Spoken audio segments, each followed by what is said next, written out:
Thank you for inviting us. Well, Princess, how did you first, of course, receive the news of Lesego's passing? Sure, I was on my way to a creative space that I run with Hlengiwe Lushaba, who was also in And the Girls. And I got a call asking if it's true. And of course, I had been looking for her for the past week because we were to do And the Girls in Soweto Theatre. So it came as a shock and also sort of as a confirmation because we were trying to locate her. And you just couldn't get hold of her. When was the last time that you actually saw her? I mean, we did a tour. We went to London and Afrobives in 2013 or 2012. Last year. Yes. Okay. And we kept in touch and communication, obviously preparing for Soweto Theatre. And she was well then? Yeah, she was very well. She was very well. I mean, she was the type of person who'll always drop a message by, to check up how you're doing. And you could see, with social medias, you're fortunate enough to keep in touch with people constantly and see that, life is treating them well. So yeah, it was definitely sad news to hear. Yeah. All right. Griselda, let's talk about your relationship with Lesego.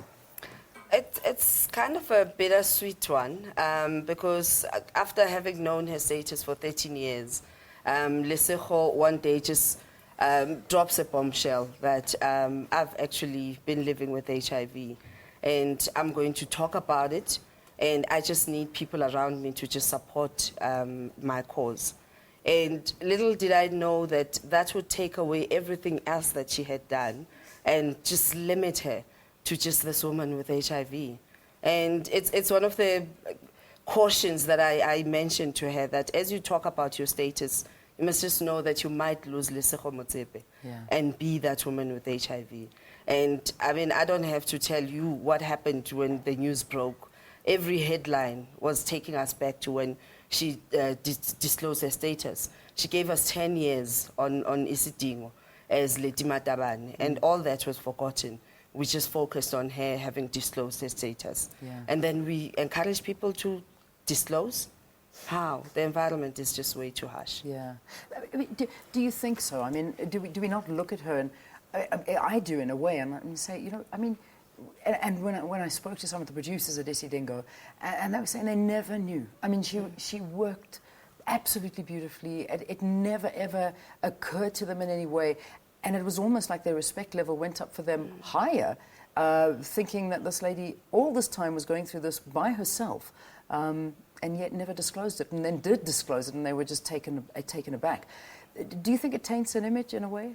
It definitely does, Leanne, because, I mean, once again, going back to how the news broke out, that, I mean, the medical certificate says natural causes, but everybody goes back to the moment you stop taking your ARVs, and there's judgment, and there's stigma. I mean, I'm really so grateful to Morning Live that you decided to pay tribute to her theatrical work as well, that it's not just about having disclosed her status, because we know that she broke the news in SABC, and that was on Nolin's 3 Talk.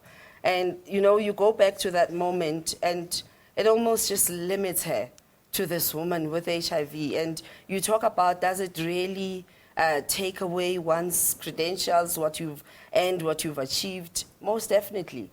Disclosing your status never guarantees how people treat you thereafter.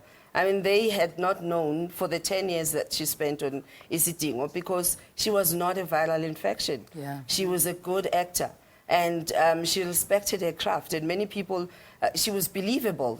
We believed her as Lady Mataban. Many of us actually cried when the character was killed. And that goes to show the incredible talent that she was. And it would be tragic for us, especially us in the media fraternity, that we forget everything else that she's done. Yeah. She was a musician as well. Yeah. She was a lyricist as well. Her poetry was just phenomenal. When she goes on stage, she would just be almost in a trance. You lose her to some space, and she was incredible. That's amazing. And disclosing her status took her back, and I'm sure that once she disclosed, everybody started looking at her as, is she coping? Are you all right? Do you need water? Have you taken your medication? Yeah. It's just sad. And she was the one who'd actually take care of you. You know, she became the caregiver when we travel. You know, she'd make sure that you are eating well, and you know, you're the one who's, as if, you know, there's nothing wrong with her, and that's how she lived life. And I'm sure, Princess, once you got to know her status, your relationship with her as an actor was different. It was. Because you would look at her mannerism. What is it that she's drinking? Why are you drinking that? Does she have a boyfriend?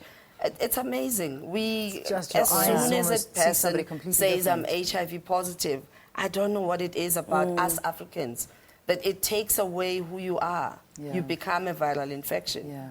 Well, let's remember her in another way now. Let's talk about this theatrical genius in a way who did so much in a very short life. Yeah. Because I mean, 39 years old.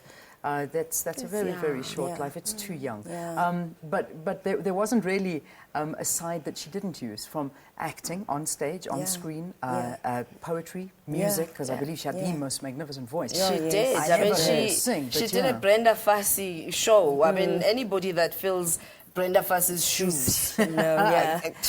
Yeah. They Need I big say shoes more? to fill. Yeah. and She did a good Absolutely. job. Yeah. Absolutely. What was it like working with her, directing her? Yeah, I mean, the first time I was still young and I was so nervous, you know, but I think both of us, even Lesego had just done musicals and she hadn't done a straight piece in a long time, and Lesego just came out of Isidingo, so, you know, there were nerves all around, but we connected in such a way where we could learn from each other, you know. And someone was telling me yesterday that she had said that, you know, these ladies think that they're going to learn from me, but I'm going to learn so much from them, you know.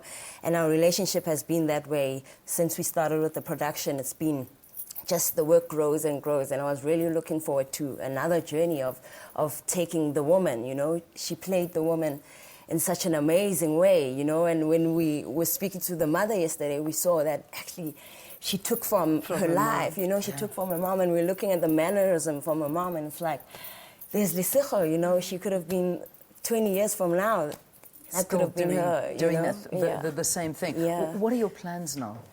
I mean, we you know, the show goes on. The Yeah. show goes on, and right now we definitely honor her, you know. We'll be honoring her right throughout. Just going to have discussions with the Soweto Theatre. How can we do this, you know, so she can be remembered in this production wherever it may go, you know.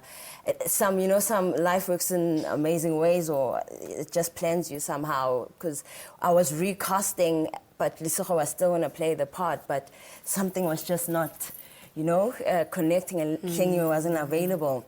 And I was saying to Lesego, I don't know how we would do the production if it was you and without Yeah, without her. Lesego, but I guess with the new cast, you know, we can relook at the production and honor her in the best way possible, I guess. Griselda, I want to get back to what you said about Lesego finally revealing her status. And I mean, you know, just it breaks my heart because to think that perceptions did change. What message are we putting out there? I mean, what are we saying? I mean, it's a natural thing. So many millions of people live with it in South Africa that live normal lives. So why should we hide it? It's a perfect example, Leanne, of you know, us encouraging people to disclose their status, but is the environment ready and willing to receive people who are saying, this is my status? And I guess not, because I mean, I look at me. Most of my colleagues, I talk about HIV on my show. I teach about HIV. But you become that, I was even labeled an AIDS activist. And when you activate something, it means you're for it. And I would say that I'm Griselda Kananda, your peer, media personality. Why is it so difficult that just because I mentioned my status, therefore limited to that woman with HIV? Yeah. And this happens, she lived the 13 years without disclosing.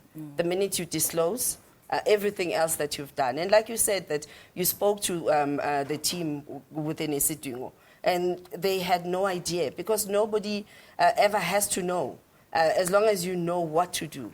But in order for us to remove the stigma, in order for us to normalize HIV infection, we need to focus on facts. Yeah. And fact is, we're scared of talking about sex and sexuality. And that's where it emanates from. That, wow, when people know that I'm HIV positive, they'll know that I've had sex. And we've demonized sex so much, and so unfortunate because you and I are here because of it, right? Yeah. So we need to get to a point where we empower people with information that as they disclose, it's not disclosure that is seeking attention or perhaps sympathy, but it's disclosure that says, in my work environment, I'm going to need your support as my colleagues, as my peers, and that's the only reason I'm disclosing to you. Yeah. But not for people to feel sorry for me. And treat me any And treat differently. me any different. So in a very short life, as we talk about it, there were so many lessons that we can learn. Oh, Quickly, absolutely. your one lesson that we've learned from Lesego. Live life to the fullest. Yeah. Lesego epitomized life and living. And she was love at its best. She lived, she loved, and she laughed a lot. Princess? Yeah, definitely. I mean, she lived for the moment. You know, she without any worries. You know, she had a list of dreams and she achieved those dreams. I believe. You know, she wanted to travel, she wanted to perform, and she did that. And she did it. She really did. Stunning. Ladies, thank you for coming in. Thank you for talking to us. Thank you for remembering a very special soul here at the SABC, and to a lot of people out there. Lesego Motsepe. Now, there is a memorial service at the SABC tomorrow in memory of Lesego Motsepe. Now, it's open to the public, but of course there is a limited capacity. And of course, talking to us about her memory, Princess Mlongo, theatre director, and Griselda Kananda, broadcaster and motivational speaker here at the SABC on Metro FM. All right, let's